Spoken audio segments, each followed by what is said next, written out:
আব্বা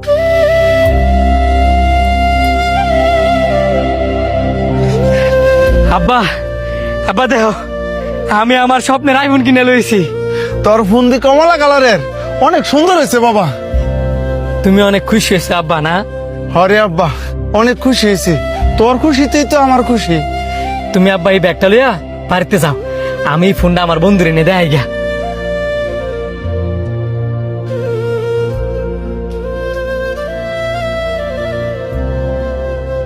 বন্ধু, এই দেখ আইফোন লইছি।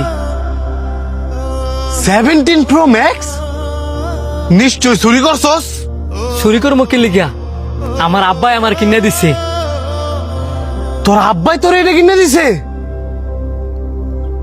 কাকা এত টাকা পাইলো কই? আমার কিছুটা জমাই না ছিল, আব্বার কিছুটা জমাই না ছিল, আমগো এই দুইজনের টা মিলে ওই এই আইফোনটা কিনছি। কাকার এত বড় একটা রূপ, আর তুই কাকার অপারেশন না করায়া স্বার্থপরের মতন আইফোন কিনে লাইছো?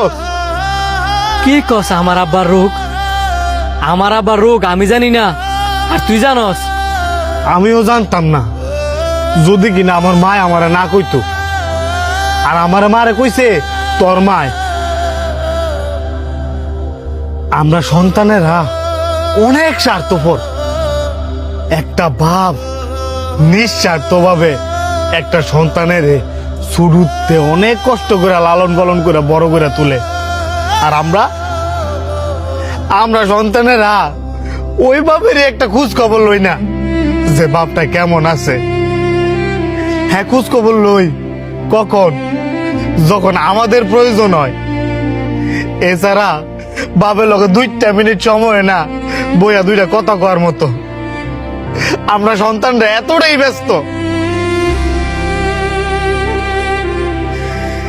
একটা বাপের জীবনের শখ আহ্লাদ সবকিছু বিসর্জন দেয় তার সন্তানের লেগে। মনে করে কি তার শখ আহ্লাদ দুঃখ কষ্ট সবকিছু হচ্ছে তার সন্তান।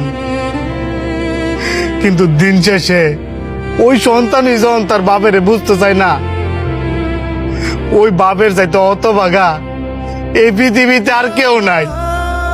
আসলে তুই ঠিক কইছস। আমরা সন্তানেরা বাপের বুঝতাম যাই না। তুই থাক। কাকা দেখেন, আপনি মুরব্বী মানুষ, আমি আপনার লগে খারাপ ব্যবহার করতাম চাই না। আপনি একটা কিস্তি নিছেন, ওই কিস্তি দিয়ে শেষ করছেন না, আবার আরেকটা কিস্তি নিছেন।